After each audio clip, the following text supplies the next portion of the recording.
What's up, Giants fans, Hub watchers, YouTube and Rumble subscribers, Twitter and Instagram followers? It's Kush back at it again with another New York Giants Just Chillin podcast call-in show. Shout out to everybody in here early. We got a couple people already. It's Jaden the Champ, Sober Party, Namar, Sunday, and Joe Yada. What's up, guys? Thank you for tuning in early. I see a couple more people popping in right now as well. As this title states, we do have some very, very pressing news. It is still technically breaking news. It's only a couple hours old. I think this news, was released around 7 p.m. today, maybe a little bit after that, and it's currently 9:30. Daniel Jones has sustained a neck injury. This happened during the Philadelphia Eagles game, apparently very early on in the game, too. He played through it, but he has been officially ruled out for the Week 13 matchup against the Miami Dolphins. Veteran Mike Glennon, also our backup at quarterback, has been named the starter. The Giants also went out and signed off the Bills practice squad fifth-round pick Jake Fromm. And now we have three QBs on the roster, not named Daniel. That is Mike Glennon, Brian Lewerke, and Jake Fromm. I think both Lewerke and Fromm are going to be in the practice squad. I don't know. I guess the Giants signed him as insurance, and I would say that Fromm would be the backup to Glennon, but we'll see how that goes. What up, F Star in here? Sunday, Kyle Cruz, Super Taj Roll, Big Play Slay. How y'all doing, man? What a way to start the week against the Miami Dolphins, man. We come off a great win against the Eagles. Just a great win. There was a lot of things that weren't great during the game, but we held an Eagles offense that was scoring 35 points a game to just 7. Our defense played spectacularly. We got 4 turnovers. The offense got a new offensive coordinator, and there were pros and cons. Had a video out on that today, by the way. In fact, let me post the link real quick about what in the world did we learn about Freddie Kitchens and this new Giants offense just based off of what we saw against the Philadelphia Eagles. And like I said, there was some pros, there were some cons. It's still way too early to tell if it's anything, good. Let me put that link right now. But it's something, right? And then now we're entering week 13. We're all hoping, or at least I'm going to assume most of us were hoping that we come out with another win and we get some type of ball rolling here down the season stretch. And our starting quarterback, for the third time in his career and third time in 3 years of his career, is injured.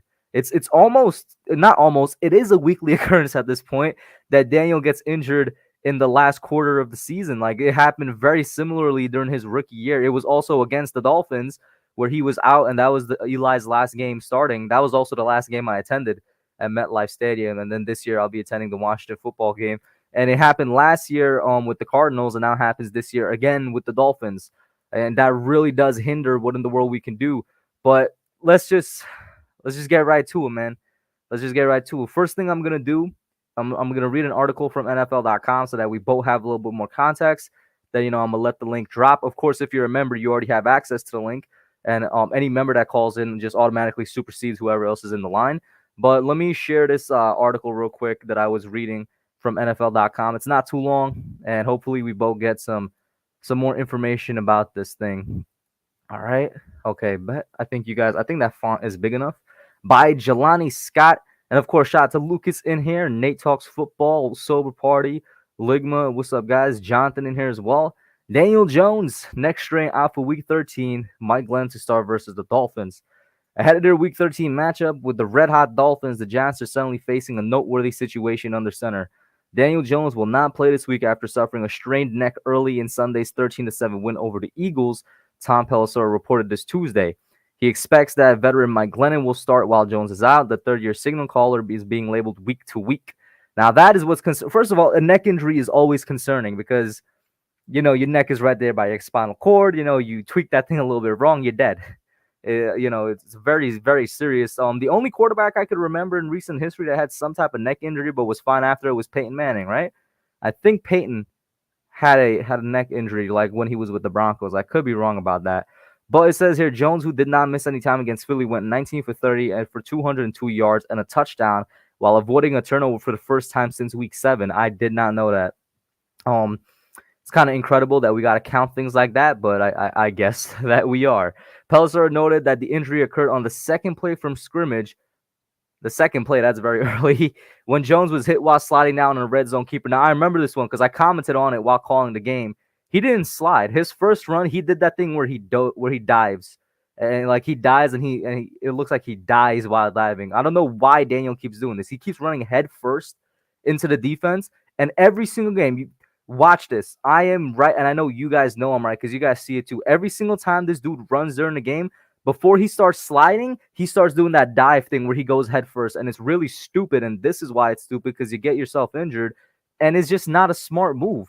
I don't know. I don't know why it's so ingrained in his head. Like, let me go and let me dive head first. Let me put everything here at risk. Let me fall flat on the front of my body instead of sliding. And every time he does it, I have to comment on it. And this is it right here, man. This is what happens when you don't slide, Daniel, because they said it was the second play from scrimmage, and the second play from scrimmage was a run, and that man, yeah, you guys know what I'm talking about, man. You guys know what I'm talking about. This right here is not right, man. He did not slide that first run. He dove his first run. Sunday's road meeting with Miami will be Glennon's first start of the 2021 season, and his first game day rep since week 5 loss to Dallas. Glennon filled in for Jones after he exited with a concussion late in the first half. Went 16 out of 25 for 196 yards and a touchdown and 2 interceptions. With Jones out, Glennon now sits atop the depth chart for the time being with practice squad QB Brian Lewerke and new addition Jake Fromm behind him. Pelissero reported earlier today that they signed Fromm, 2025th round pick from the Bills practice squad. And that is it for the article. Can't wait to hear what you guys think about it. Let me quickly look at the chat. Anthony, what's up, man? Welcome in. Vinny Vizet is in here as well. Lucas. All right, let's see what you guys say. Anthony says, so now, this is a Dave Gellman one. Real quick, I'm going to save those questions for later. Obviously, I want to try and talk about Daniel a little bit first. We should run some plays with Tony under center. Every time Tony's under center, the defense knows what we're doing. They know he's going to pass. That's why it's been blown up the past couple of times we tried that. I'm just going to say that. Let's see here. It caused Peyton to retire. Okay, yeah, so it was right. It was Peyton. Nate says, not sure if you said this, but how far into the stream am I bringing people on? Oh, people can come on right now. People can come on right now. Let's see. And how bad would it be if he continued to play? That's all right. I kind of want to say a conspiracy theory I have. You guys know what my conspiracy theories how they be. Because it doesn't really add up to me that he had the injury like basically at the beginning of the game, like a minute into the game, but he played the rest of it. And now they're sitting him out this game. There's something there that doesn't add up. That's, I don't know. You guys let me know if you want to hear the conspiracy theory. I'm going to just say that. All right. But the link is in the chat. What up, Rick in here? Luann as well. Luann, I agree with you. It is a yearly occurrence. This is the annual Daniel Jones injury. And like I said earlier, it always happens around this week in the season. And Daniel got injured because he dived instead of sliding.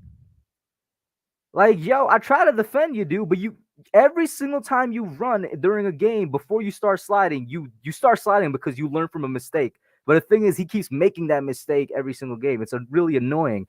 What up, Joel? How you doing, man? Hi, guys. How's everybody's day? I don't know about you, but this noise very fresh news, man. This news ain't gonna spoil my day. I'm sorry. Everybody picked the Eagles to win this game. Man, we won the game. And everybody's still nitpicking. And no, you guys ain't bringing me down, damn it. I got hype. I can't help it. I like what I saw. Oh yeah?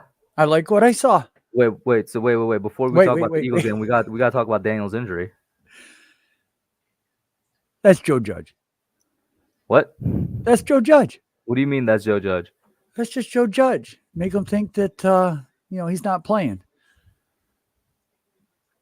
Okay, I can see that Joel is a bit delusional, guys. I'm a delusional guy. Okay, look, he clearly there was clearly some snuck in his water earlier today because the dude's already been ruled out. But okay, he hasn't been ruled out. You're officially ruled out, Joel. All I see is week to week. I haven't seen anything. I literally just read the article to you guys, Joel, from NFL.com. Yeah. He's ruled out. He's ruled out. He's officially out. I haven't seen anything about that. Do you want me to share my screen again?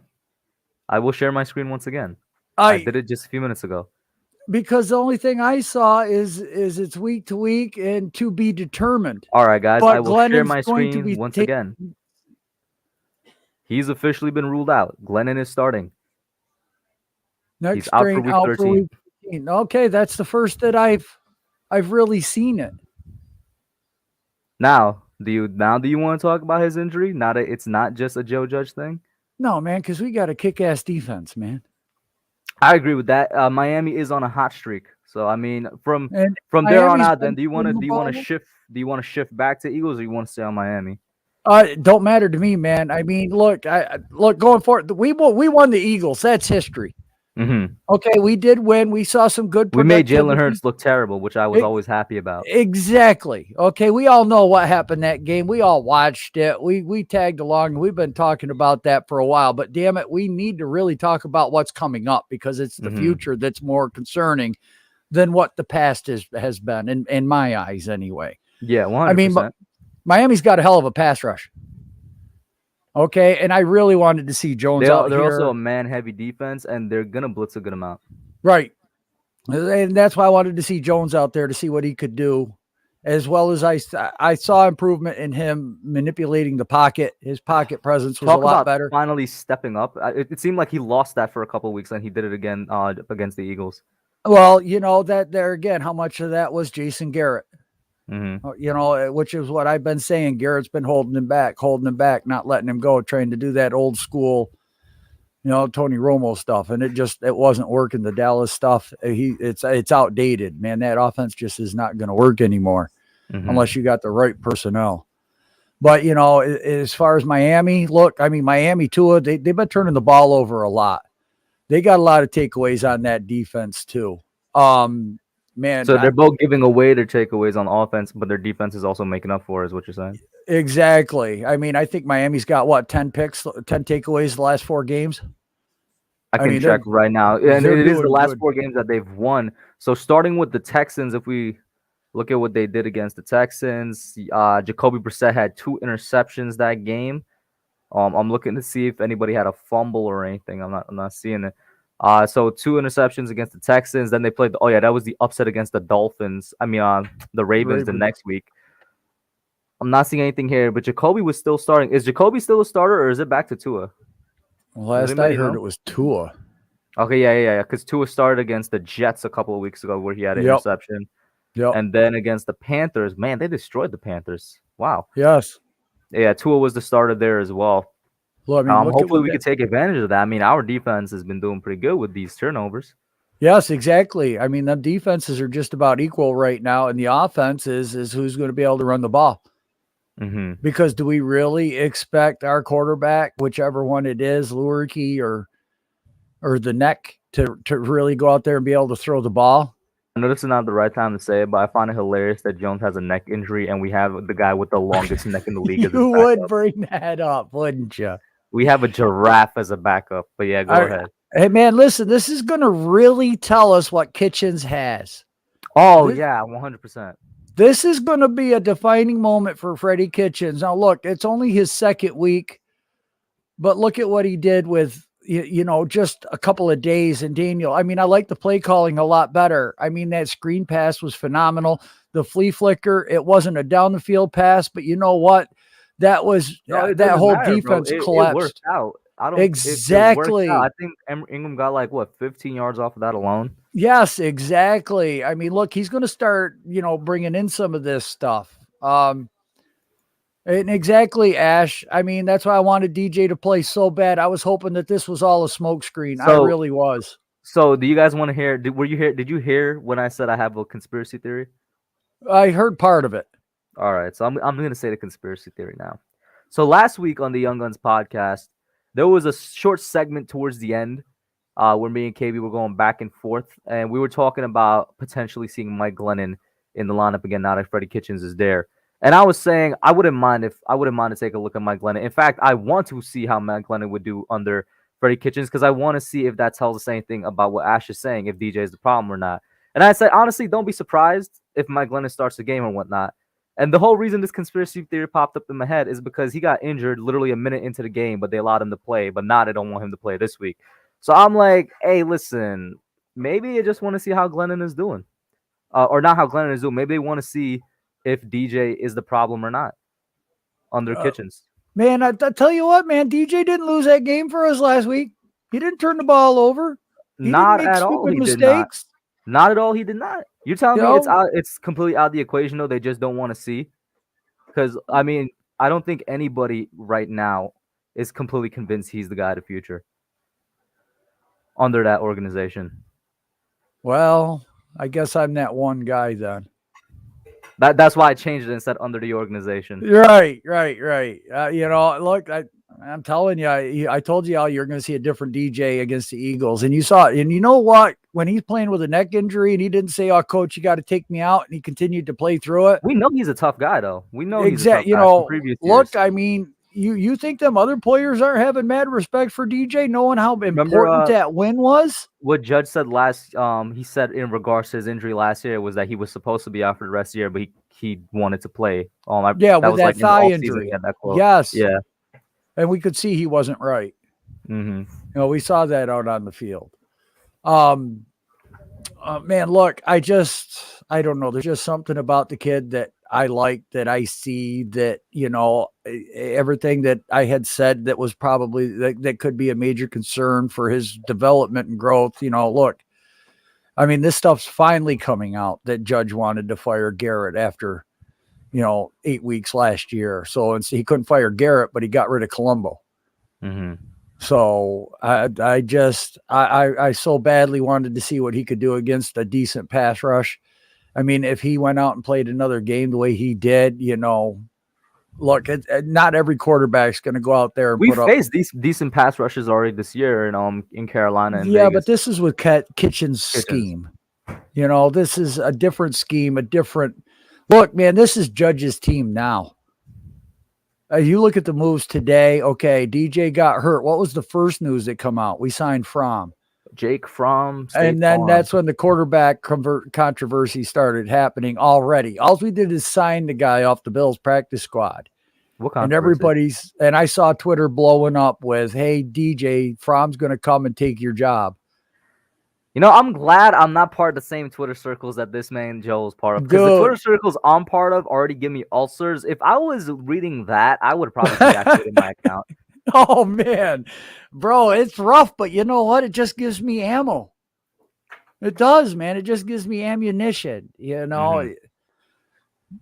It's... I get it, though. I do get it with the upset, the frustration, the not winning games. But damn it, we just won a game that nobody picked us to win outside of yours truly, and I did too. I was right on with Pat's stream before the game starts. Y'all can go back and look at it. I says we're winning this damn game. I got a feeling.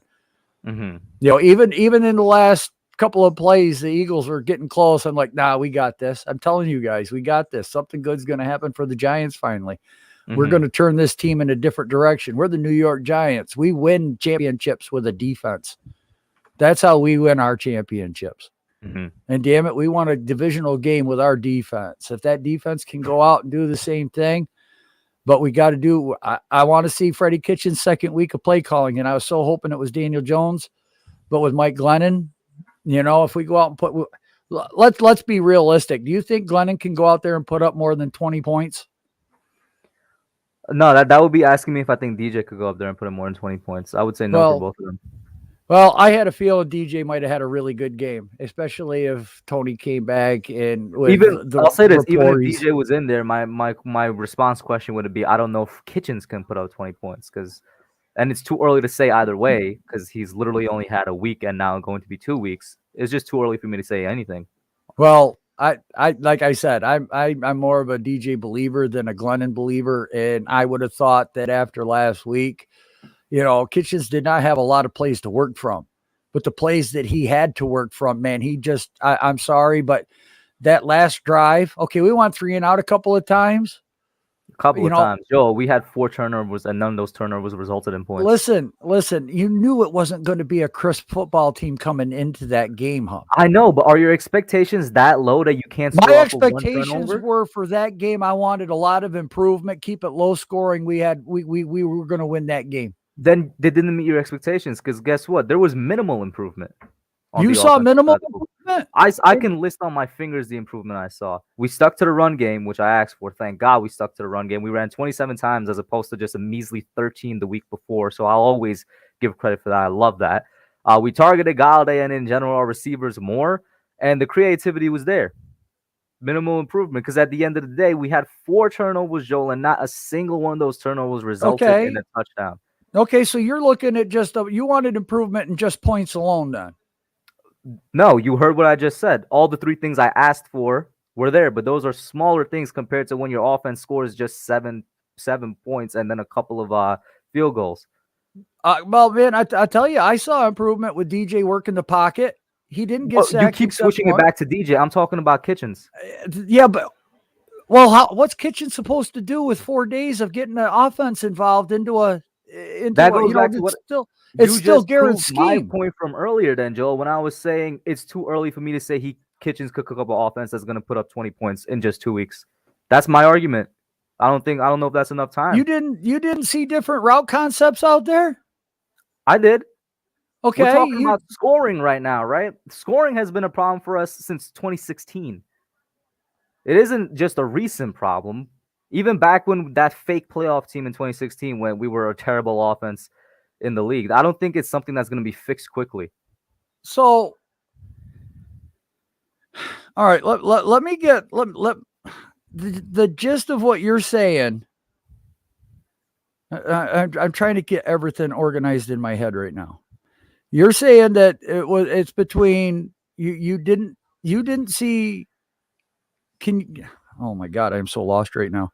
I'm saying I don't think you can say Kitchens can give me an offense that scores 20 points after just 2 weeks of taking control of that offense. Okay, so you're saying that you don't think that Kitchens can convert Garrett's play calling enough into a scheme where they're going to start putting up points in the board that quickly. Yeah, it's too short of a time. Now, see, I was looking at it as a glass half full. I thought he could. And the reason I say that is because I like the underneath to John Ross. I like the screens to Ingram. I liked that even though we weren't, moving the ball with the run, we were still willing to try the run. And you could see Kitchens trying to run it to the left and to the right and up the middle and some other plays in reverses. I agree. So look, these are all points I made in my video today. Right. I admit it, but I'm lost in space. Okay. She might be referring to me. I don't know. I don't know. One of us is lost in space. Luen is a very great Giants fan, but probably the most optimistic one I've seen in my entire life. Man, listen, I just thought that Kitchens was going to be able to do something with DJ because I like the way he run in the pocket. He now has some videotape of the plays of the players. He might be able to change up the blocking schemes a little bit. He might be able to get Solder some help in a different way, like bringing the tight end down across the field, hiking the ball, and giving Solder help on the inside as opposed to the outside. How about we just don't play Solder? I would love that's my next goal. That's my next goal. But I heard that Matt Pert's in the doghouse with the coaching staff in a couple of articles. I don't know, but I've heard he's in the doghouse. You know what? At this point, Joe, I'm gonna be honest. I don't care, man. Get Solder off the field. I agree. He's a young talent, but you know what? I can only tell you what I read. I can't tell you why this is happening. Like you could have gathered from the articles. Like the only thing I really gathered from it is because if Thomas gets hurt or if Solder gets hurt, you got the swing tackle ready there as a backup, and that was the article, man. That's not me. Yeah. I'm reacting to the article. Right. That's such a stupid reason. I get it, but they and the article was agreeing with it, saying it's good to have a swing tackle, a depth chart. I'm like, depth chart? Hell, we don't even have a starting right tackle. Yeah, you want to talk about depth? How about we talk about the guy that's starting? Yeah. He said doghouse. Usually it means that he's in the bad side of the coaches right now, but that reason is not even suggest that he's in the doghouse, bad dog side pound. of the coaches. Yeah. Woof, woof. He's in a cage. He's not getting let out. Oh, he's tied up outside, not being let into the house. Right. Yeah. I thought that, the way that, some of the plays were developing, some of the route concepts. What I got to ask you, Joel, is that we've had how many different 1, 2, 3, 4, right? We've had 4 different offensive coordinators since 2016. And that's over the course of 5 years. And in each of those 5 years, I would say we've had red zone struggles. Why do you think in just 2 weeks Freddie Kitchens can solve those red zone struggles? Why do I think Kitchens can solve In that? just 2 weeks. I'm not saying he can't. I'm saying in 2 weeks, I find that hard to believe. Bro, I know you're finding it hard to believe, but I have that belief, I have that faith, I have that feeling. I'll say this right I now. I'll say this because I agree with Ash with this. If I see Mike Lennon throw a fade to Kenny Galladay and it's a touchdown, I'm gonna lose my mind because that means Kenny Galladay's first touchdown came from our backup quarterback. I'm not going to lose my entire mind because we got 7 points. What are you guys, nuts? I don't I'm care gonna how lose we my get it. mind because, bro, this is why I'm gonna lose my mind because that should have been DJ's touchdown. Hey, you know what? You're right. It should have.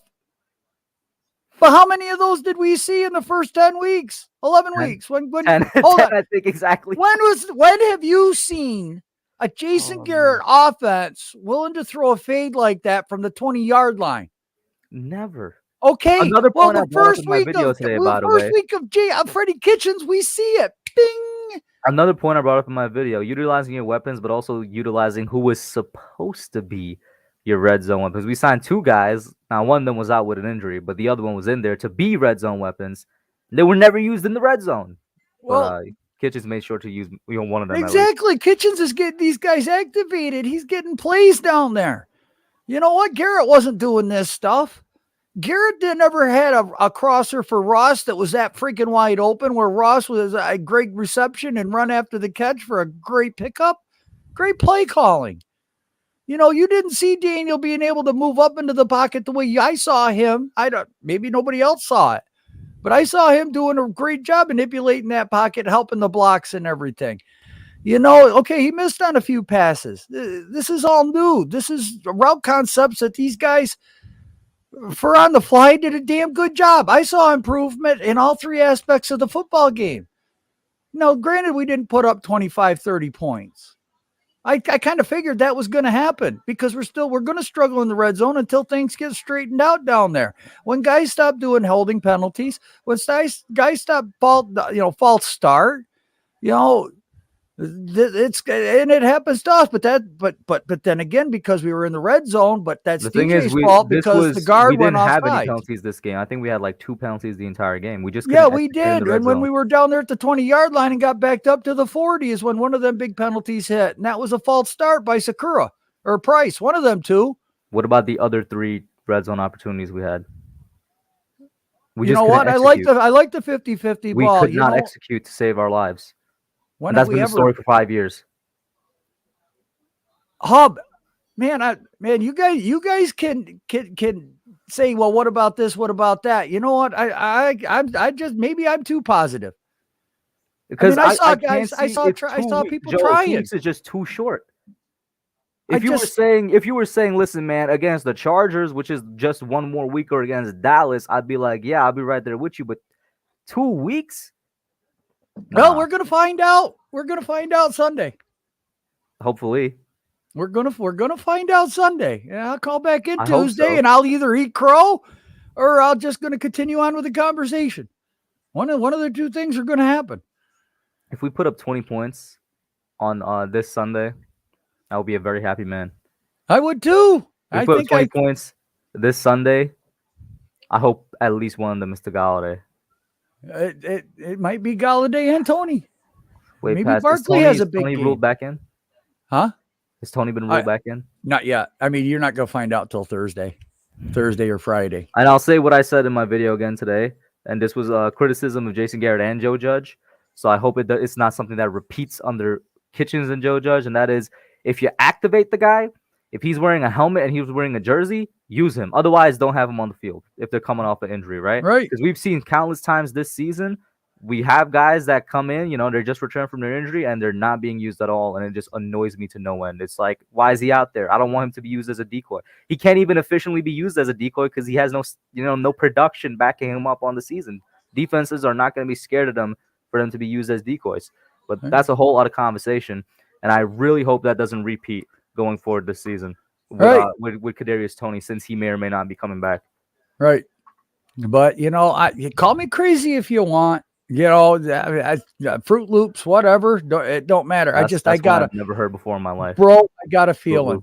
I have a feeling. You all can say I might wind up in the loony bin, but there's just something about the air about the New York Giants right now, and it seems like it has cleared. And look, I know Ash gives me a hard time. Rick agrees with me on some things, not on everything, but we see a lot. The whole Big Blue community, man, it's great. But and some people are like, Joel, you're nuts. And then it's like, all I have to do is remind them of a couple of things. Like I told everyone Miami was going to beat the Ravens, and I got shot down. And then what happened? Miami beat the Ravens. I made a bet with another kid. Okay, I said, give me Detroit and the 3.5 points. I said, if Detroit wins with the points, you shave your head. If not, I'll send you $15-20. Well, the kid shaved his head. He shaved his head. Yes, he did. So, look, I mean, I'm not trying to be conspiracy theory, but you know what? We've been so negative. We've been so down as a franchise, as a group. We beat a division rival, and everybody's still like, what if? And it's not looking good. And man, we're a historic franchise. Man, celebrate the win. Get some positive. Look positive. For all this man is out here getting kids save their heads. Your damn Skippy. His father stood right behind him and said, if you want to make that bet, go for it. Here's the major point you're overlooking, though, Joel. Having your starting quarterback out is a big hit to a team, no matter what the team is. It is a big hit, but now let's not forget we were supposed to lose to Seattle last year. Who was calling plays? That was Jason Garrett, right? No, that was Garrett. Okay, yeah, Browns. Kitchens called the Browns game, but that was with Garrett and with Colt McCoy. Right, but McCoy won the game, man. Listen, first of all, Giants legend Colt McCoy, but continue, and Giants legend Alfred Morris. Did you notice, by the way, Chris Myrick is wearing 41, the same number of Giants legend Alfred Morris? I don't think it's a coincidence. I don't either. I'm completely happy for him, and like Benny just said, man, we're not the Lions. We're not the Houston Texans. We're still in it for the wild card race. And I said it on the stream with Philly Notion the night before the game where my score prediction was 24-21 in favor of the Giants. Well, I was like, this is a trap game for the Eagles, Notion. They're coming off of 2 straight wins. It could be a trap game for Miami. They're coming off of 4 straight wins. It might be, man. All we have to do is just go out there. The defense is going to save us again.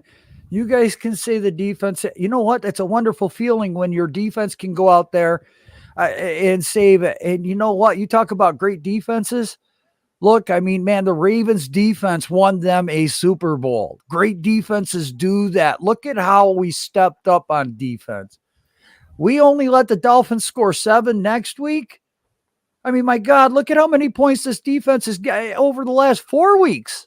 Outside of Tampa Bay, this defense has been shutting teams down. And the Eagles are coming in with a pretty good offense, riding a pretty good wave. And they only scored 7. We held them scoreless for 3 quarters. You said outside of Tampa Bay. Yeah, Tampa Bay, Rams is what I would say, yeah. Yeah, they're the only teams that have really smoked us. And lately, I mean, we got hope, guys. Let's ride this defense. Let's ride this wave. Let's ride this positive energy. Okay, you know what? Every team has to, sometimes put in a backup quarterback for a game or 2. That's what the concern is, though. How serious is the neck injury? That's what I'm concerned about. Because I was saying earlier, neck injuries are not fickle. Neck injuries could put you out for an entire year. I know. What if it's just a strain? We won't know until more news comes out. We all know how Joe Judge keeps news to himself. So we're going to be sitting here and wondering about this for the next week or 2.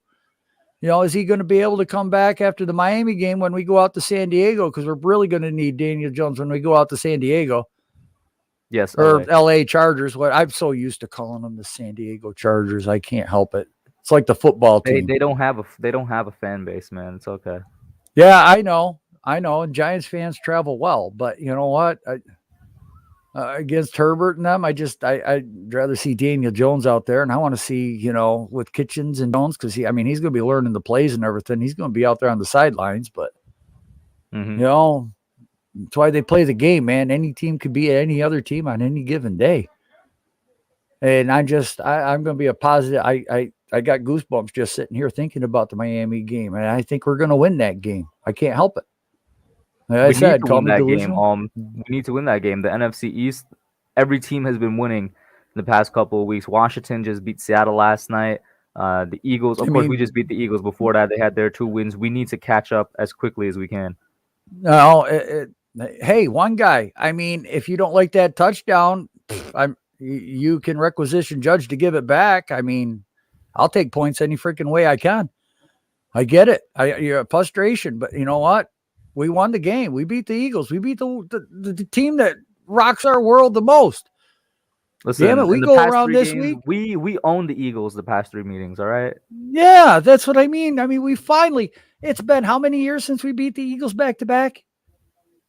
Long All right, time. we beat them last year. Long We time. beat them this year. Okay, that's back-to-back wins against the Philadelphia Eagles. My God, they smoked us like 8 times in a row. Mm-hmm. Hey, dude, you know what? You're 23, bro. I'm 52. I had to live 23. with one guy? Phil Simms getting laughed off the stage. You know, I had to witness that the NFL had to step in and told Mara's dad that, you know what, you're going to hire Well, they need to do it again. He's going to be your GM. You know, I've seen some really bad football. I had to watch Dave Brown. Were you there during the 70s or no? 78, 79 is when I started. I really want to speak to a fan that was. I want to ask them if the rut that the Giants have been in for the past 10 years is comparable to the rut they were in the 70s. Listen, okay, I was 9 years old, 8 years old, and I'm watching my mother and father watch a New York Giants football game.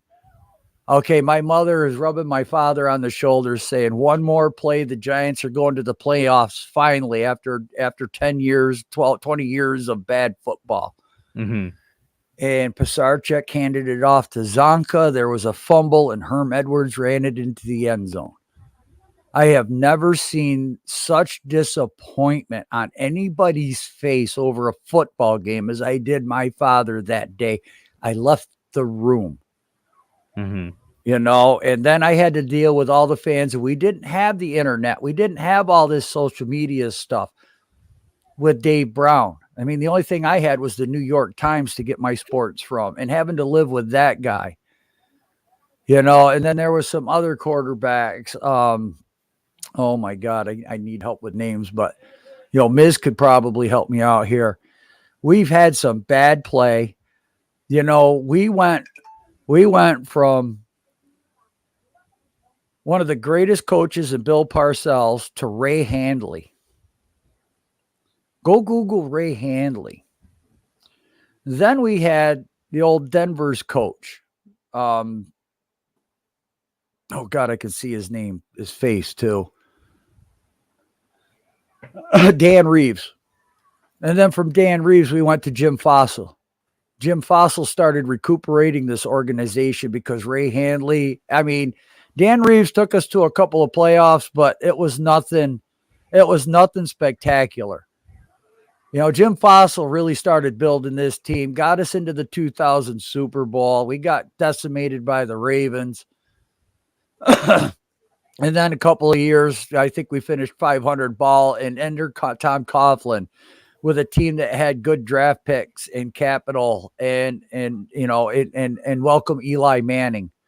We had a pre-made team for Eli Manning. And then you young guys, all you know is Eli Manning. He's been the only quarterback you guys have ever witnessed. You know, when you have to go from Phil Simms, who got us to a one ring and then got injured halfway through, and then our 4th round draft pick, Jeff Hostetler, stepped in and beat the Buffalo Bills for that second Super Bowl. That was a special moment. And then all of a sudden, Bill Parcells doesn't come back. He's got health concerns, and we get Ray Handley because he retired at the beginning of the year. You know, or here comes Ray Handley. Okay. And it was just a garbage season that year. And then comes Dan Reeves. You know, we got some of the players, but, you know, LT's past his prime. Carl Banks was past his prime. Kennard was gone. Simms was gone. Here comes Dave Brown. I mean, this guy was a 1st-round draft pick out of the supplemental draft. He wasn't out of the regular draft. This was the supplemental draft. And he was just garbage. Danny Cannell was our quarterback at one point in time. I mean, I have seen some bad football games. So going back Okay. to my question though, right? With the 70s, if you can't answer that, has this 10-year stretch been one of It's the about worst the or the worst? same. About It's this? about the same. I'm Okay. not going to lie because we were only winning 3-4 games a season and John Mara's dad paid Larry Zonka $3 million back in the 70s to come and play running back for the Giants. That's where this franchise was going, and the average salary was like $100,000 a year. Mm-hmm. We paid Zonka three. We were one of the first teams to give a guy a huge contract like that. So in the 70s, $3 million. That's like giving Daniel Jones 60 million right now. So it was, man. It was a bad time in Giants football, just like this is a bad time. But we're Mm-hmm. going to get through this. But we got to start getting positive about this team. We've got to show them support. I mean, how are these players and these coaches supposed to do anything when you're not showing any support? Look, I man, agree we're not with the you, but Lions, and this is where I guess a lot of people would say I'm too negative.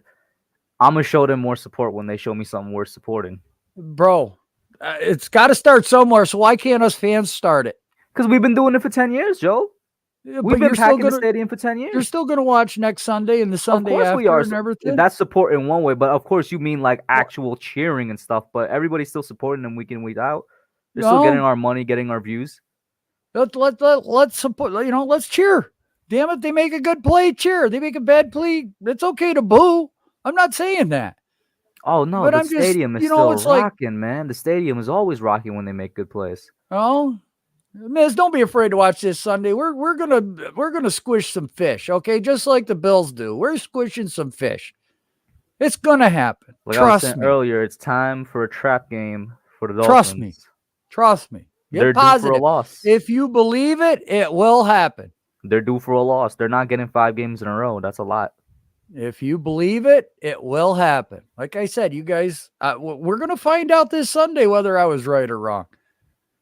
But Joe, let No? me get your last thoughts before I pop Nate My last in here. my last thoughts are just go Giants, man. Let's cheer for our damn team. We're coming. Let's put a 2-win streak together, damn it. Let's have Let's some end the hype. 4-win. Let's end the 4-win streak. Yeah, exactly. Let's end a streak for them. Let's create a streak for us. If we get on a 2-3 game win streak, let's go, damn it. Let's keep the momentum going. This is Judge's team now. We know Mara's not behind the scenes anymore controlling anything. That's we are hungry. That damn team is hungry. These kids are coming off of college programs where they're winners. You think they want to continue to do this crap? Lose games by inches, lose games because of stupid penalties? Yeah, they want it bad too, man. They loved being in that stadium and cheering when we stomped them Eagles. You see those guys amped up at the end of that game? We need Shit. Michael Strahan to have a jersey retirement every game. Damn Skippy. Because you can't tell And me he didn't give them some type of pep talk before and during the game. we do need DJ back soon. And, man, throw up some wishes, some prayers. Get better, my guy. Get out there. Man, we got a damn good defense that's starting to gel and starting to show up. And we're only a couple pieces away from being a real playoff contender. Get these guys some experience. If we do get a wild card playoff experience, would be phenomenal for this team right now. The hype in this city right now, it would go through the roof, even if we just made the playoffs. And there You ain't no kidding damn me? If we reason. made the playoffs, Joe, Exactly. bro? If we made the playoffs, bro. Exactly. But why can't it happen? Do you man? know how wild New York, New Jersey area would be? But Why let's not can't it talk about that happen, right man? Everybody else does it. Other teams do it. Why can't we do it this year? We're starting to roll at the right time, man. Well, I don't Things know are about starting to changing. roll. In order for me to say start and roll, that means we get Dude, the win. starting to roll We're means before the start to division roll. beating a division opponent. That's the start of a roll right there. And that started something for this team. I'm telling you. That started something for this team. These guys are buying into Joe Judge's system, and we're going to start seeing better football out of these guys. Mm-hmm. I do agree with what Calvin is saying here. It does put the additional pressure on Kitchens, and if they get a W, I also hope that Judge continues to give the Kitchens credit, and by doing that, continues to admit that Garrett was a major problem. I was talking about that earlier too, Miz. He needs to learn how to slide. It's something that is legitimately annoying at this point. But yeah, Let me pop you out here, Joel. Thank you for calling in, Man, guys. thanks Go for over, check having out me. Joel's channel. We'll I see you think it's next every week, chat. Saturday. Yeah, I think it's every Saturday, right? Do Yeah, you I do do every every single Saturday. I Saturday? do a Yep. college football game. This Check week him I'm out. going to do Alabama, Georgia. Alabama, Georgia. Whenever the next Michigan game is, because Aiden Hutchinson is quickly growing on me. I got to see that guy. You're going to have to wait for a bowl game, my guy. I think Michigan's season is done right now. I think Ohio State, Michigan's the last game of theirs, and then they have to go like 20 or 30 days before a bowl game. Okay, I'll wait because I really want that guy on our roster. I do. Oh, me too. I did a I draft. really hope that Bears pick really comes in clutch. I did a draft. I had like Hutchinson, and then I had the Iowa center, Linderbaum, and then I had an inside linebacker, and then I had another offensive lineman, and then I had a guard, and everybody's like, "Ooh, that's a fire draft." I was like, "Yeah." Everyone liked my draft so far. So yeah, I mean, come on now. Yep. Joe, right. Pop you out though. Thank you. One, man. Next up is Nate. Nate, what's up, bro? How you doing, man? What's up, Kush? Good to be back on the channel, man. Yes, sir. By the way, unless I'm mistaken, Joel, that is not quite accurate.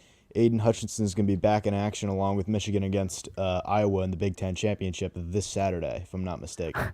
So we're going to get to see Aiden Hutchinson and everybody's favorite center then? Yes, I believe so. That would be no. You know what? Just because of that, that's going to be a good game.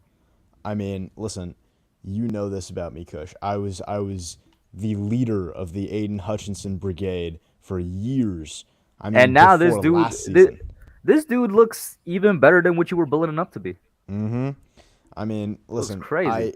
I watch Aiden Hutchinson, and I legitimately think he's edge one in the class, just because as much as I acknowledge Kayvon Thibodeau is a freak of nature, Aiden Hutchinson to me just offers a much deeper bag. He's got a lot more tricks up his sleeve, so to speak. Isn't he also better in the run game? Oh, far better. He's the best run defending edge in the class. Yeah. So for me, I love his fit for this defense. I love the idea of what Patrick Graham could do with him because he's got experience as a defensive end and as an outside linebacker. I just think he's one of the best prospects in this draft. And I said this to Pat because we were talking about him. Pat definitely knows his college ball. If y'all haven't subbed up to him, you should. But we were talking about him, and he brought up a great point, which is that, like, in terms of setting the run, that's one of those things that we just do not have on this team, and he brings that to us if we can draft him.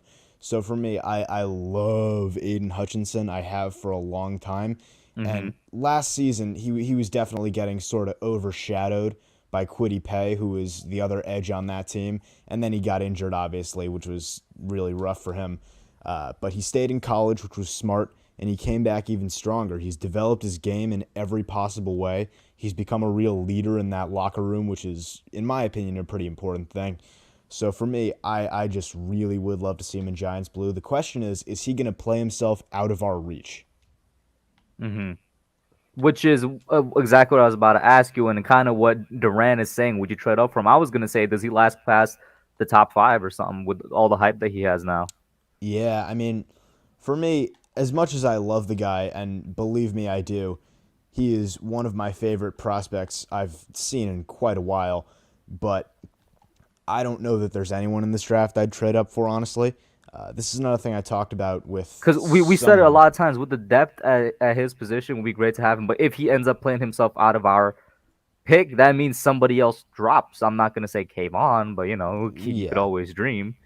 So for me, the way I look at that particular thing is it's one of those deals where you have to look past the player and look at the overall situation, unfortunately. And I have been just banging the table for him forever, but at the same time, I have to stick to my guns here and say that there's so much depth at every position of need on this team. At offensive line, at edge, there's so many great first-round prospects that from a draft strategy standpoint, I think the best thing we can do is sort of let the draft come to us. We can't be aggressively like jumping out of the boat to get one fish. You know what I mean? We got to let the draft play to us. If Aiden Hutchinson and Kayvon Thibodeau are off the board, there's other guys out there. There's guys like George Karlaftis, who's another guy I'm a big fan of, who also very well could rise up draft boards. There's guys at the tackle position outside of Evan Neal, who's another one I've been really a huge fan of for a long time. But the point here is, as much as we love these guys, we have to remember that our goal is to fill certain positions. And if we can't get an offensive tackle and an edge, this draft is a failure. So with that said, we got to keep perspective there. With that being said, where do you want to shift to? Eagles, Daniel Jones' injury, Dolphins? What are we trying to do? I mean, I'll talk about anything, but for me, just to give my take on the Daniel Jones injury, this is a real problem for me. What up, Go Mike? ahead. I hope you're feeling better, man. It's all good though, bro. Oh yeah, Mike. I didn't know you were. Yeah, shout out to Miz in here too. I didn't know Mike wasn't feeling too good. Feel better, man. Mike's a great supporter of every channel in the Giants YouTube community. But yeah, with the Daniel Jones injury, it's just another instance of a problem that I really think needs to be addressed with this coaching staff, which is that we have no ability to handle injuries. Granted, a lot of it is bad luck. I understand that. But we just refuse to be responsible with these players. The same thing happened with Daniel Jones last season, and now we're seeing it again with a neck injury. Really, guys? Come on. So I think if you're going to leave him in for the entire game and then continue to run him into linebackers, I can't forgive that. That's just poor coaching. And if you're going to keep doing that, I think there has to be consequences at some point. I think someone's got to speak up in that building and say to Joe Judge, say to Kitchens or whoever's running the offense, we can't keep doing this. Because let's be honest, it's legitimately dangerous for Jones.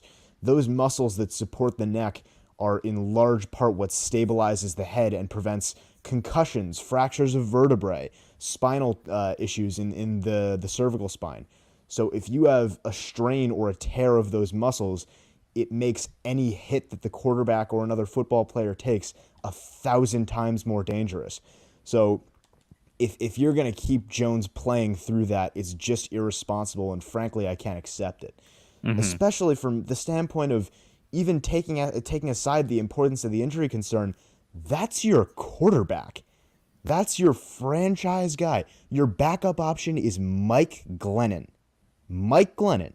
You're going into the most important stretch of the season where you absolutely must get wins. Do you think you're in a position to risk it with Daniel Jones? I think not. I mean, from any standpoint you look at this, it's awful. I just don't get it. And by the way, Svi, I keep saying Svi, Miz was talking about this earlier, and I completely agree with him. Can we please stop running him into linebackers, please? Please? And you mentioned before the fact that he needs to learn how to slide. That's also true. Just in general, can we stop getting Daniel Jones crushed? We're doing our very best. Can we get some offensive linemen that are actually trying to pass block? Usually, I agree. I just want to say, usually I agree with Ash, but like they're two different players. You can't keep comparing this man to Josh Allen because he's not Josh Allen. Yeah, I think like it's again in terms of the pass blocking. I understand that we don't have any good options, but can we at least get someone that's going to try? Can we get someone that, unlike Nate Solder, is going to put in some effort into blocking? Because, my God, it's not even Jones. Like, on that play where he got blown right off the ball by Fletcher Cox and he met Saquon right as he got the ball on the handoff, what I was thinking in that moment is Nate Solder is legitimately going to get Saquon hurt again. That is legitimately what's going to happen. And that is just so bad. The fact that you're putting him ahead of Matt Pert in that situation, I don't really care what Matt Pert did to get in the doghouse. You can't have him ahead of Matt Pert. If those rumors are true, then it's the stupidest thing I've heard in the past couple of years, bro. Because Pert is clearly a better option than Solder to put out there. By so far. Honestly, I would rather bring someone up from the practice squad than keep Nate Solder out there. But the point here is that it's just irresponsible. It's not good football. It doesn't make sense. So for the love of God, let's address some of this, guys. Real quick, Ash, it goes both ways because I was complaining about Daniel sliding earlier, but Nate is also right. We keep designing runs or like just making him run into linebackers, and it's like he has speed, but I feel like all of us has agreed at a certain point that he's not a running quarterback. He doesn't have agility. Yeah. He clearly can't take a hit as well as we would like to make him out to be. He's a tough dude, but his body has its limits. Yeah. Listen, he's just a quarterback that has speed. He has a little bit of legs to him. Doesn't necessarily mean you got to continue have him running. Let him pass and whatnot. And then Duran says Solder looks like he didn't want any part of not Jabril Cox. What's his name? Fletcher Cox on that play. Listen, man, Nate Solder didn't want a part of anybody for about 2 years now. Nate Solder's a joke. The man retired, and then we brought him out of retirement. I don't know why. Calvin says, Nate, a bit of an NFC West banter about Russell Wilson going to another team, including the Giants. Would you be on board with a Russell or stick with GJ? Well, real quick, for me, I would not be on board with Russell because that's just giving up way too much. Like, we could use that elsewhere. But go ahead, Nate. Yeah, I'll give my take on this. It's a popular thing going around the interwebs, as it were. No, I absolutely do not want Russell Wilson, and I'll explain why. Everything that we're talking about right now, every problem that we have to either a slightly lesser or the same extent is going on in Seattle. Bad offensive coaching, poor offensive line play, some decent receivers that are underperforming, and a quarterback that just can't overcome it. A quarterback you can tell is playing well, but just not well enough to overcome it. What exactly do we think is going to change when Russ comes here? I don't understand that. And, like, even if you thought that was going to help this team and you thought that was going to work for us, you have to consider the fact that we don't have the means to get him here. Maybe we could put together a draft package and trade for him. Where the hell are you going to pay his contract? Huh? What's the plan here, guys? Are we going to cut our entire roster and pay for him with them? It's just not going to work. This is a pipe dream. This is a Madden-type trade that people want to make. I understand you see a good player, you want to see if you can bring him in. Get it out of your head, Giants fans. What up, Miz? How you doing? What's going on, guys? What's going on, Nate? What's going on, Thank you for hearing me out, Nate, because I don't think many people out there have the sense to understand that Daniel Jones, right? Daniel Jones is not Brandon Jacobs. You want to keep running him, and they're not even running him to the outside anymore because defenses know it's coming now. The whole league has seen it. So let's have him slam into linebackers, and then you want to know why he's got a neck injury that they tried to hide for 2.5 days. You know, so this guy is a pocket passing quarterback that has no offensive line. We all know this crap. Okay, you got people out there. I'm not calling out Ash. I love Ash. Ash knows I love him. He wants Jones to be something he's not. Yeah. Teach him how to slide and how to protect himself. How about this? Stop running this white guy into linebackers. How about that? He's not that quarterback. This is not Murray. Understand that. And you can't hide the problems you have on the O-line by making Jones fake handoffs and try to run around people. You got lucky last year on that Eagle run. It's not happening no more. Yeah, I mean, I think Miz is saying something that's absolutely true. A lot of Giants fans have been fooled into thinking that Daniel Jones is a running quarterback instead of a quarterback that can run. And there's a big, big difference there, which is that Daniel Jones is good for the occasional read option to keep the defense on their toes as a means of keeping defenders honest and not much else. The guy has no agility. He has decent speed but no acceleration, and the poor guy just does not know how to take a hit. There is an art to being a quarterback and running into players. If you watch Lamar Jackson, if you watch Kyler Murray, these guys know how to take hits and how to not get blown up. It's very subtle. It's body movement. It's coordination. And they know not to dive headfirst into linebackers. Danny, they know that. Stop doing it. I mean, it's just cringy to watch at this point, honestly. Yeah, but Nate, if you're gonna you're gonna ask a guy who's a competitor, who knows people are getting on him, they're questioning him as a franchise quarterback. You could design a play for this guy to run. He is going to try to run someone over for that extra 2 yards. You know that. Yeah, I understand. Like, believe me, I love that Daniel Jones clearly has that competitor in him, you know? It's something anyone can see if they watch a Giants game. At the same time, I would ask him to have that competitiveness, but also have a little bit of common sense and try and stay on the field. He's not winning his job for the future right now when he's injured, is he? So for me, like, I love that he's got that dog in him. I think it's important for a football player to have that, but at the same time, understand that you are a twig running into trees. That's just what it is with Jones at this point. That's the design. You saw the play on Sunday, right? It was a design play. You faked the handoff. It was that RPO crap that I never believed in my entire life, okay? But that's what the league is running today. But there's a difference between an elusive running back like Murray and Jackson and a guy who runs straight on, and if he hits the hole, he gains speed as he goes. These are two different type of runners. Yep. They have Jones design run on Sunday. I watched this play so many times. It wasn't even designed to go to the outside. They designed the fake handoff for him to run up the middle into a brick wall. You saw it. Yep. Come on, man. This is not what. And why are we doing this? Why are we doing this for the same thing I've been talking about for 2 years? Because we don't have an O-line that could open up any ground game for the running backs. It's pathetic, man. That's facts. It's exactly why our quarterback has been our leading rusher. That same reason. Yeah, this guy in here, F*08, right? Okay, he's talking about Aaron Rodgers. Aaron Rodgers doesn't have any designed RPOs, okay? Because I'm gonna say this again to what I said to Ash. You're comparing two wildly different quarterbacks, and two quarterbacks are on completely different levels. I said earlier with Josh Allen. Why would you compare Daniel Jones to Aaron Rodgers? There's no comparison. Yeah. Come on. I mean, Giants fans keep on doing this stuff. I don't understand why we have to talk about other quarterbacks when we talk about our quarterback. Let's forget about what he isn't and start talking about what he is. All right? Daniel Jones, like Miz said, is a pocket passer with the ability to change things up in the run game every now and then. That's all he is. Let's stop imagining. Listen, man, I don't know who this guy is. I'm not trying to disrespect him.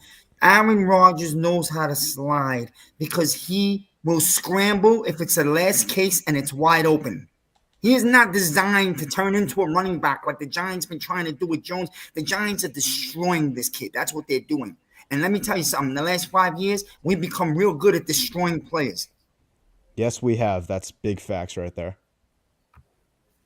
And now you don't have him. Now we don't know what's going to happen. I'm hearing rumors about it might be the season. I don't think it's the season, but he might be out for a couple of weeks. Not gonna be one game. That's why I brought it up to Joel about whether or not Joel was worried about the length of it, because I also saw a couple rumors that are saying it could be the season. Because once again, a neck injury, it's not anything small. It could be something that even takes years, and of course that's the worst case scenario. But I am worried. I am very worried with this neck injury. I feel like a lot of us should be worried.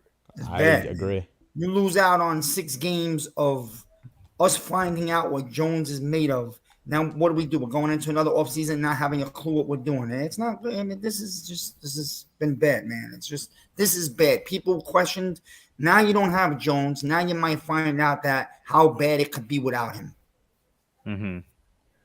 Yeah. I mean, it's just a problem at this point. And I will say, as much as I love Daniel Jones, and I do love the guy, at some point you have to wonder just how much of this we can take and still say he can be the guy, he can overcome all of this, you know, he can, despite everything, be our guy for the future. It's just tough because at some point you have to understand there's a clock for these guys. If they don't get off the ground fast enough, they never will. That's just how it is. And in addition to that clock, sometimes it's not their fault if they do or don't, which some fans fail to realize as well. Yeah, regardless, the clock is there. Yeah. And now I got somebody to pop in. You got one more year with this guy, Hub. You got one more year with this guy. With Daniel? So, listen, we go to the draft, like you said. If Hutchinson falls in our lap, you got to take him. If not, you got your first 2 out of 3 picks have to be line. I don't care if it's Lindenbaum, Evan Neal. There's like 12 or 13 others. We got to get 2 solid linemen. I mean, even if we do pick Aiden Hutchinson, our 2 out of 3 of our first picks have to be line. Yeah. Now let me pop in somebody here that definitely wants to get his hand in this conversation. If you, sorry, Ash. As you're popping Ash in, I'll give one last thought and hop out. With Daniel Jones, for those that are wondering whether or not he's the guy for the future, he's going to be the guy at least for next year because we have handcuffed ourselves to Daniel Jones for better or worse at this point. Yep. We have no other guys to go after in this draft. We have a quarterback that just doesn't have anything around him, so no matter who you bring in, they're not going to have anything around him either. So at this point, it is Daniel Jones for the time being anyway. And on that note, I will hop out and let you guys continue this. Good, Nate. For sure, Nate. Have a good one, man. All right, Ash, go ahead, man. Oh, business. Yeah, you know I'm right, brother. Hey, You know man. I'm right. How you doing? I'm good, Listen, Ash. You know I love you. I You know get I'm what right. I get what y'all saying about, the design runs is, excuse my language. Well, I'm a Yo, abbreviate. It's Ash, real quick, BS. what's up with your mic, bro? It's sounding real bad right now. I had to switch off my Bluetooth. Mm-hmm. Y'all good? I'm good right Yeah, now? that's way Go better. ahead, Ash. Go ahead. Okay. The design runs is BS. But you cannot excuse him for not, like, you can't use that as an excuse for him not being able to what's the word I'm looking for? Not being able to protect himself. That's what I'm looking for. Literally, like, we are going into a third year, literally a second year in a row where we're on a stretch where we could potentially push for a playoff spot, and we don't have our starting QB out on the field. That's a problem. In all three of his years, towards the end of the season, he's been gone, like, for at least a game or two. For at least a game or two. Now, he's kind of putting himself in. I'm not saying Mike Glennon is gonna come out here and because we all know what Mike Glennon is. Mike Glennon is a certified backup quarterback. We learned that ever since the Chicago Bears gave him that massive deal after he left Tampa Bay. But now Daniel Jones is putting himself into a situation where Joe Judge and this team and really like the fan base, we're gonna see whether or not Daniel Jones is a legit problem with the offense, or whether it is the offensive line, whether it's Garrett. And I've been saying, like, if this offense, and again, I'm not saying that that's what I think is gonna happen. I'm not saying that that's what I want to happen. If I had my pick of DJ being an absolute stud, I would select that in a heartbeat. But my thing is, GJ's putting himself in a position where you have somebody looking, and the Giants just signed Jake Fromm. You know, I'm not saying Jake Fromm is the guy, but let's be real, Jake Fromm never had a chance in the NFL. And again, I mean, I just need to clarify that Jake Fromm is. I don't think he's the guy, right? But Jake Fromm got drafted into a team where Josh Allen was your starting QB, and then they signed probably the best backup QB in the league in Mitch Trubisky, right? So he didn't have no chance. So now this dude's gonna be hungry, right? Like I said, there's been times where Daniel Jones, he just doesn't use his common sense where he's trying to protect himself, right? Like I bring up obviously the most sickening and the most the most kind of like gave us a upset stomach was against Dallas. When he was literally leaning with his head on the goal line and thought he was like he could score because like the kid has heart. He got heart. He's a competitor. He's tough. But sometimes you just gotta like you can't push there. You got two defensive players chasing you there, and that's just stuff that as a fan of a team that I've been a fan of basically all my life, I don't want that at the quarterback position because I'm not gonna feel safe that if we have this dude next year and we go on a run, who am I to say that we're going to we're gonna have our QB with us because he's always hurt. And listen, whether it was Pat Shermer or Joe Judge or Jason Garrett, whoever, I agree with y'all. We need to stop running him into the linebackers. But there's literally QBs around the league that when you get space or whether you like even it's not even when we're running him into the linebackers. We could be running him down he'll escape the pocket running down the sideline. And this dude would just get smacked instead of going out of bounds, fighting for the extra yards. That's why I bring up like Tom Brady. That's why I bring up, Tom Brady was slow as molasses. Taylor Heineke. He's not Jalen Hurts. He's not the running quarterback that Jalen Hurts is. Even to be honest, Yeah. Ben Roethlisberger, who's slow as molasses as well. They know how to protect their bodies, even though Ben Roethlisberger has had tough luck with injury. when he was running outside that pocket, he knew how to protect it to protect his body, and that's literally all I want out of my starting quarterback. We need to stop Miz. I agree with Yeah, you. We but need to Ash, stop running him in to these linebackers, but he can't protect himself, and that's kind of what I've been trying to say in the chat. I'm not saying he's a Josh Allen. I'm not saying he's like a, I'm not saying he's that type of quarterback.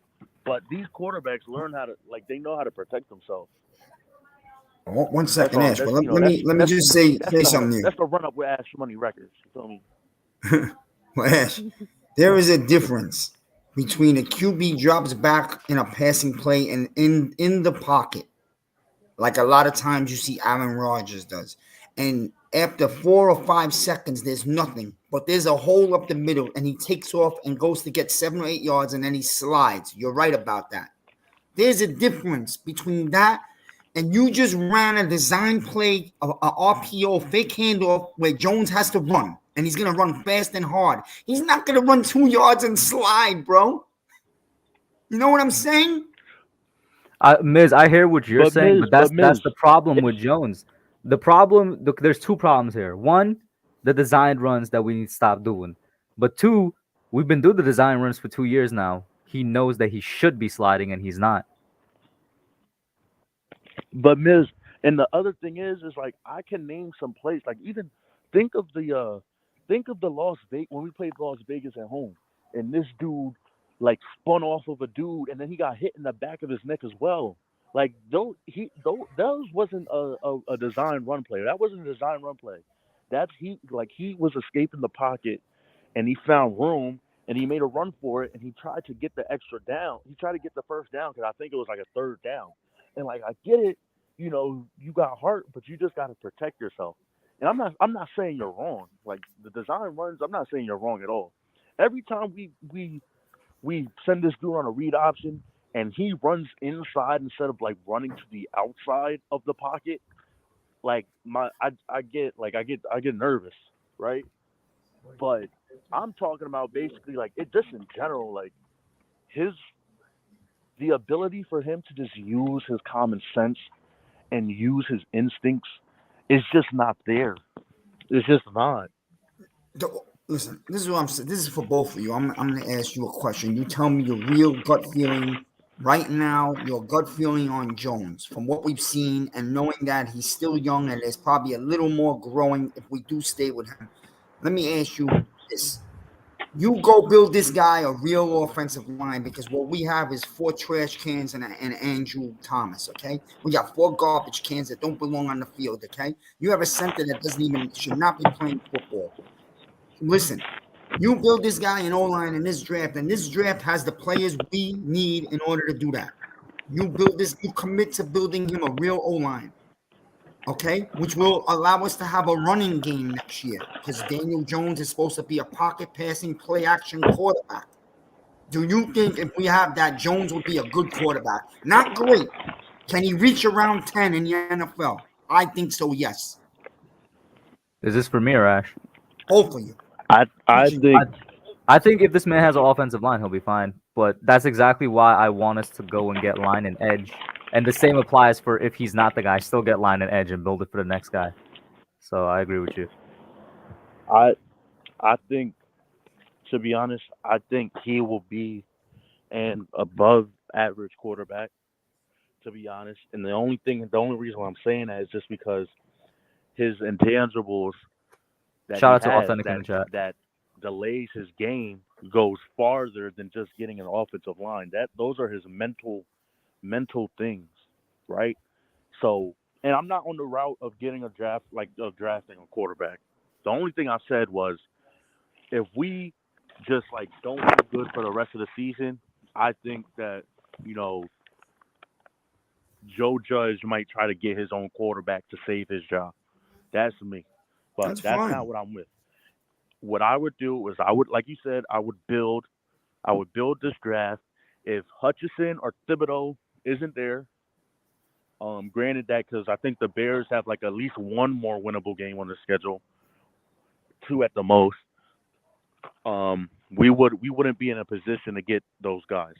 So for me, I would get 2 offensive linemen, get an edge in a second, and then I would bring in a veteran quarterback like a Tyrod Taylor, like a Bridgewater.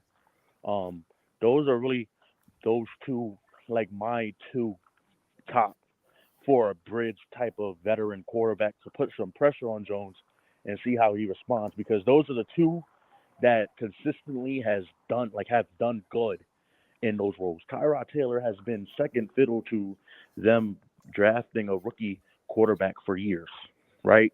With the Bills, with Cleveland, now with the Texans, you know, and then Teddy Bridgewater, with the Panthers, Saints, all that. Um, Cam Newton, people like to say Cam Newton, you know, I'm not going to say Cam Newton is done, but that performance this past week was bad. Like, it was really bad. But, that would be my route. Now, if the Giants win like two more games or one more game for the rest of the year, I really don't know what's going to happen. And it honestly scares me, to be honest. But um, Right. I will continue to build. But with that being said, I just got home from work. I'm gonna take like a shower and stuff. I'll be listening to Hub. I want to thank you for like popping me on so I can talk to my main man, Miz. Miz, love you, bud. All right, y'all. You're great, Ash. You know that. Shout out to Everybody Ash, man. allow their feeling, man. For And real quick, wait, Go ahead. before we continue our conversation, Miz, because I've seen the Sunday asking authentic respond in terms of do they teach quarterbacks to slide? At least at the high school level. No, I didn't play quarterback. You guys know I was a tight end slash fullback, and even that I was a backup. Right, I'm not saying I was good or anything, but from what I knew about our quarterback at my high school, he was also a baseball player, so he didn't necessarily need to learn how to slide. He already knew how to do it, and there was a lot of overlap there. And I definitely, I do think now in the modern day, at least at the high school and college level, they know how to slide for sure. I don't know if coaches would be teaching them that, but you got to realize high school and college athletes, they overlap in a lot of sports. So, specifically baseball and football, they probably already know how to do it, is what I'll say. But yeah, go ahead, Miz. What We I'm want saying, to. and this Yeah. is what I did a video last night, a long video on it live. People saw it. This is the thing, man. People want him to learn how to slide. They want him to learn how to hit the hole. Jones wasn't drafted for this. That's the whole problem. Jones is your old school pocket passing quarterback. He's like Eli Manning. He's not Eli Manning, but he is like that style. And now you want, because you don't have an O-line and you can't form any type of consistent ground game, you want to try to trick people by Jones faking handoffs and running like he's like he's Vic. Guess what? Mhm. He's not. He's Going not back to what anywhere Nate near that said, planet. and what I was saying, he's fast. That's it. He doesn't have agility. He's not a running back. He doesn't have the build. His body He's can't not a take it. cutter. He has the ability to run. It doesn't mean he's a running quarterback. Right. And I agree with what Nate was saying earlier too. It's like I feel like a lot of people got fooled by those two Eagle runs into thinking that he is a running quarterback when it's like no, it's just an option that he has in his back pocket. Like if the pocket breaks down or something like that, that's about it. That was nice. Guess what? The league went to homework on that. That's not going to happen again, man. All right? Mhm. Because they have a linebacker now spying him on that fake handoff, and he's taking a beating. We're getting whether you like him or not, whether you think he's the future or not, you're not helping him by getting him beat up by linebackers like this. And it all goes back to the same problem that we've spoken about for a long time now. The Giants have the worst offensive line in football. It's a disgrace, man. And you want the guy to run over people. And then you got people want him to slide in the Dallas game. Do you remember the running play in Dallas? He had no lead blocker. You didn't even have Barkley in the backfield because he got injured earlier in the game. So you didn't even have that fake factor. Nobody was biting on Booker. And then you rolled him out and you want him to slide where? He's supposed to slide on the 6-inch mark? Are you serious? Mhm. Come on. And then we're not helping the guy. You're doing him a disservice. That's all we've done is do him and Barkley disservices. Barkley, because listen, we've really run a lot of players into the ground, metaphorically and physically, in the past 10 years. There's a lot of players that we've had with the Giants that like our trainings, and I've been saying it for months now. Our training staff has got to be the worst in the league. They don't take care of our players. Our coaches don't take care of our players too. It's ridiculous. And it's something that needs to be fixed. I don't know how it's got to be fixed, but it's something that needs to be fixed. Calvin brought it up earlier. We're focusing so much at sliding. At what point does it become, hey, maybe the coach should teach him if it's really that much of a problem and they're not doing their job? Like, I think well, I've already said a lot of times, there's a lot of things wrong with the Giants right now. But looking forward to Miami, we know Glennon is a starter. What are you looking with this game, man? I don't know. I thought we could go win this game, but then today's news changes a lot. It leaves you like in the dark now. You don't know. All right, you want to win the game? Now you're going to ask your Giants defense to hold Miami to 10 or 13 if you want to win the game. Again, you're asking for a defense you're asking to for a hold lot. teams. You want a team to hold. You want your D to hold teams to single digits, right? In an NFL, in a passing league where that style doesn't fit anymore.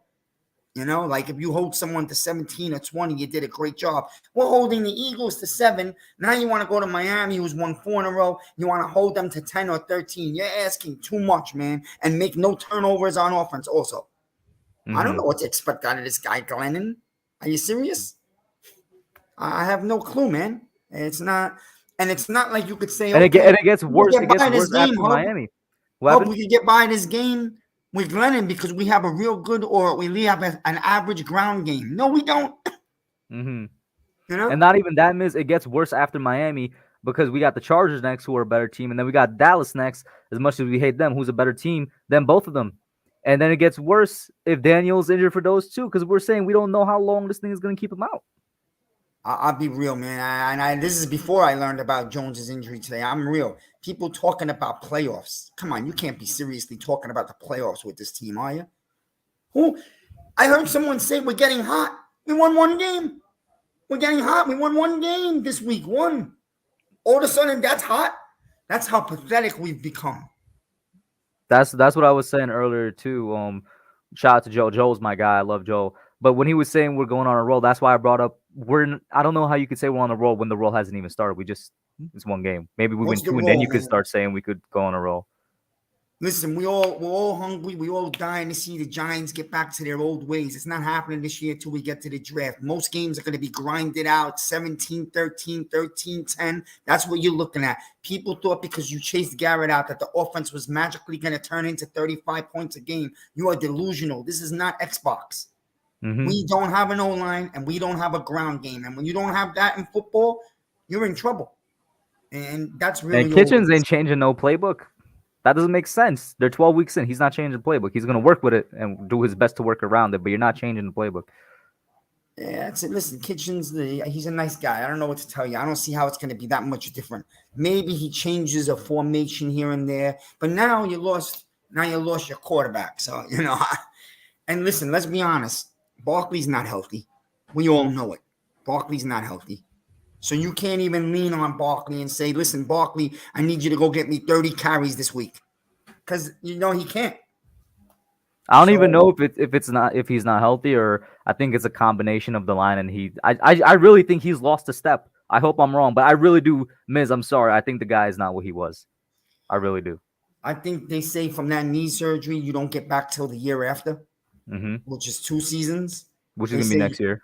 So it would be next year, and he needs this offseason to get his knee really, really back. And I still believe he could be a real good running back.